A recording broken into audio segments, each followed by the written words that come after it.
प्रदर्शन किया जा रहा है सारे मुल्क के अंदर। आप देख रहे हैं कि एक बड़े भारी पैमाने के ऊपर भारतीय जनता पार्टी के खिलाफ और इलेक्शन कमीशन के खिलाफ प्रदर्शन चल रहे हैं। 300 से ज्यादा मेंबर पार्लियामेंट सड़कों के ऊपर उतरे। पहली बार इतिहास में ये हुआ होगा और अपने रोष का इजहार किया। मुल्क के अंदर जो बुद्धिजीवी हैं वो बार बार ये कह रहे हैं कि इलेक्शन में धांधलियां हो रही हैं, वोटों की चोरी की जा रही है और जनता का जो मैंडेट है उसको सबवर्ट किया जा रहा है। जो एक बहुत बड़ा डाका है, एक डकैती है जो भारतीय जनता पार्टी ने की है इलेक्शन कमीशन के साथ मिलकर, और जिसको कोई भी पढ़ा लिखा आदमी, कोई भी जो मैच्योर्ड और एजुकेटेड सिटीजन है कंट्री का, वो बर्दाश्त कभी नहीं करेगा। जिस तरीके से ये किया जा रहा है, नकली वोटर बनाकर, असली वोटर्स को काटकर, मशीनों में गड़बड़ी करके और दूसरी करप्ट प्रैक्टिसेस, फ्रॉडुलेंट प्रैक्टिसेस से इलेक्शन को जीता जा रहा है। ये एक बहुत बड़ा फ्रॉड है और जो लोग इसके लिए जिम्मेदार हैं उनके लिए फांसी से कम की सजा नहीं होनी चाहिए, क्योंकि हिंदुस्तान का मैंडेट ही अगर आप उसके ऊपर डाका डाल रहे हैं तो हम ये मानते हैं कि इससे बड़ा डाका और कोई नहीं हो सकता। हिंदुस्तान की आवाम को मैं अपील करना चाहता हूं कि अब बहुत वक्त हो चुका है, अब आपको जागना पड़ेगा, समझना पड़ेगा आपको कि आपके साथ क्या हो रहा है।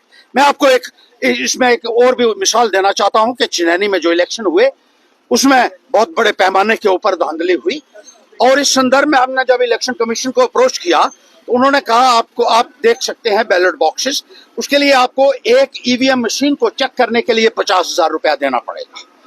तो 300 के करीब तो ईवीएम है हमारे उधर जो इस्तेमाल हुई है, तो हमने 1.5 लाख रुपया ही हमसे इकट्ठा हुआ। हमने कहा 3 ही पोलिंग स्टेशन की जो है मशीन्स हैं उनको हम चेक कर लेते हैं। जब हमने पैसा जमा कराया और सारी फॉर्मेलिटीज को पूरा किया तो उसके बाद ये कहा गया उनके द्वारा कि पहले कोर्ट में जाओ और कोर्ट से ऑर्डर लेकर आओ, अगर कोर्ट कहेगा कि ईवीएम दिखाओ तो हम दिखा देंगे। हम कोर्ट में गए और कोर्ट से हमने ऑर्डर लाया। कोर्ट ने कहा कि ये इनसे आपने पैसे भी ले लिए 1.5 लाख रुपया, और ईवीएम मशीनों को अब आप जो है उसको आपको इंस्पेक्ट करवाना होगा। अब लेकिन उसके बावजूद भी वो कोर्ट का ऑर्डर हमने 2 बार सर्व किया इलेक्शन कमीशन के सामने, इनके अधिकारियों के सामने 2 बार वो पेश किया, लेकिन उसके बावजूद भी वो हमें ईवीएम्स इंस्पेक्शन नहीं करने दी जा रही हैं। अब मुझे 2-3 दिन पहले ये आया, वहां से इलेक्शन सेल से ये आया कि अब कानून बदल चुका है। देखिए किस किस्म की धांधली है ये, अब वो कानून बदल रहे हैं। But I have told the election commission that I will be governed, my case has got to be governed by the laws which were prevalent at the time when I made the application. आप जितने मर्जी कानून बदल लो, लेकिन वो EVMs मैं खुलवा कर रहूंगा, ये बात याद रखिएगा। मैं किसी भी किस्म की ये जो धांधलियां इलेक्शन कमीशन कर रहा है या बीजेपी कर रही है, उनको हम बर्दाश्त नहीं करेंगे। We will fight till the last breath. और जमहूरियत को बचाने के लिए मैं ये कहना चाहता हूं कि हर एक नागरिक का एक फर्ज बनता है।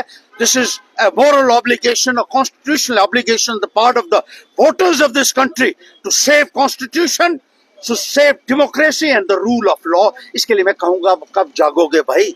इतना अत्याचार आप लोगों के ऊपर हो रहा है, इतना जुल्म हुआ, इतनी चोरियां हो रही हैं, इतने डकैती हो रही है।